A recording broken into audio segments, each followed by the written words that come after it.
વિવાદ ઊભો થયો છે। શહેરમાં હેલ્મેટ ફરજિયાત કરવાના પગલાને લઈને સામાન્ય નાગરિકોમાં ભારે અસંતોષ જોવા મળી રહ્યો છે।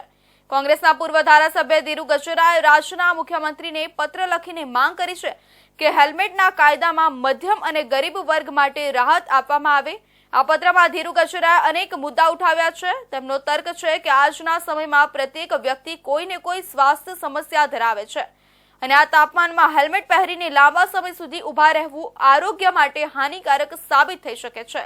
કોંગ્રેસના પૂર્વ ધારાસભ્ય ધીરુ ગજેરાએ રાજ્યના મુખ્યમંત્રીને પત્ર લખીને માંગ કરી છે કે શહેરમાં ઘણી જગ્યાએ ટૂંકા અંતરે જ બ્રેકર અને ટ્રાફિક સિગ્નલ મૂકવામાં આવ્યા છે।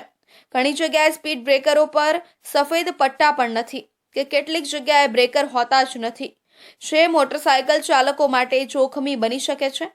તેમણે વધુમાં આરોપ લગાવ્યો છે કે શહેરના રસ્તાઓ પર ગેરકાયદેસર પાર્કિંગ અને દબાણોની સમસ્યા ભારે છે, જેનાથી ટ્રાફિકની સમસ્યા વકરે છે। તેમ છતાં કોર્પોરેશન અને પોલીસ આવા મામલામાં કોઈ તાત્કાલિક કાર્યવાહી કરતું નથી। જ્યારે હેલ્મેટના નિયમને લઈને તાકીદથી દંડ વસૂલાતો કરવામાં આવી રહ્યો છે। પત્રમાં તેઓએ ખાસ ઉલ્લેખ કર્યો છે કે હેલ્મેટનો નિયમ હાઈવે કે હાઈસ્પીડ રસ્તાઓ પર જરૂરી છે, જ્યાં વાહનો 50 કિલોમીટર પ્રતિ કલાકે તેથી વધુ ઝડપે ચાલે છે, પરંતુ શહેરની અંદર આ નિયમ મધ્યમ અને ગરીબ વર્ગ માટે ત્રાસરૂપ બની શકે છે। તેમના મતે કોઈપણ કાયદો પ્રજાની સુરક્ષા અને સુખાકારી માટે હોવો જોઈએ, ન કે ત્રાસ આપનાર।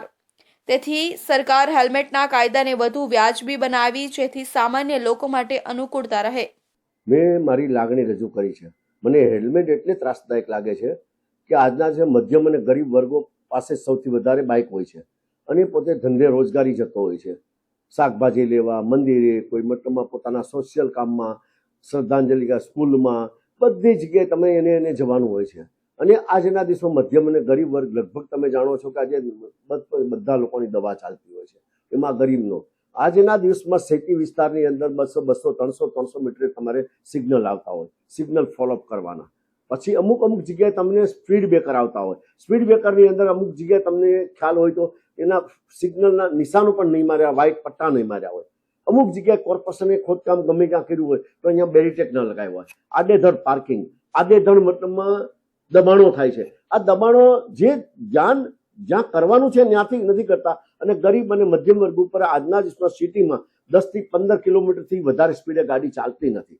તમે જુઓ 15 કિલોમીટર નહીં ચાલતી હોય, 15 કિલોમીટર કે 20, હવે એટલી ગાડી ચાલતી ન હોય એમાં તમે હેલ્મેટનો ત્રાસ આપો તો આજે આ ગરમીની અંદર લોકોને આરોગ્યની ગણતરી હાનિકારક, એને સાચવવો ક્યાં? અને આજના દિવસમાં મધ્યમ અને ગરીબ વર્ગ અસંખ્ય સમસ્યાઓથી જૂઝમે છે। શિક્ષણની હોય, ઘણી સમસ્યાઓથી, મોંઘવારી, બધી સમસ્યાથી જો જમતો હોય ત્યારે મતલબમાં એક કાયદો છે, મારી ગણતરી આમાં નોસી છે અને જેથી કરીને મેં મુખ્યમંત્રીશ્રીને, પ્રદેશ અધ્યક્ષને, ગૃહમંત્રીને અને પોલીસ કમિશનરને મેં મારી લાગણી રજૂ કરી છે કે આમાંથી મધ્યમ અને ક્યાંક એક્સિડન્ટ બાબતની અંદર કે પણ એને ઘોડાનો ડામ પખાલીને થોડો અપાય, ઘોડાનો ડામ ઘોડાને આપો ને, જેનો જે છે તે। માત્ર ને માત્ર ગરીબ અને મધ્યમ વર્ગ ઉપર હેલ્મેટ કરવાથી કઈ સમસ્યા નથી જવાની। ગરીબ અને મધ્યમ વર્ગ કેટલી સમસ્યાથી જૂઝમે છે એની સમસ્યામાં ધ્યાન આપો તો વધારે સારું। આ મુદ્દે હવે વિવિધ રાજકીય પાર્ટીઓ પણ પોતાની સ્થિતિ સ્પષ્ટ કરી શકે છે। શહેરના નાગરિકો અને દુકાનદારો પણ હેલ્મેટના કાયદાને લઈને પોતાના અસંતોષની અભિવ્યક્તિ કરી રહ્યા છે। હવે જોવાનું એ રહેશે કે મુખ્યમંત્રી અને રાજ્ય સરકાર આ પત્ર પર શું પ્રતિસાદ આપે છે અને હેલ્મેટના કાયદા અંગે કોઈ રાહત આપવાના સંકેત આપે છે કે નહીં।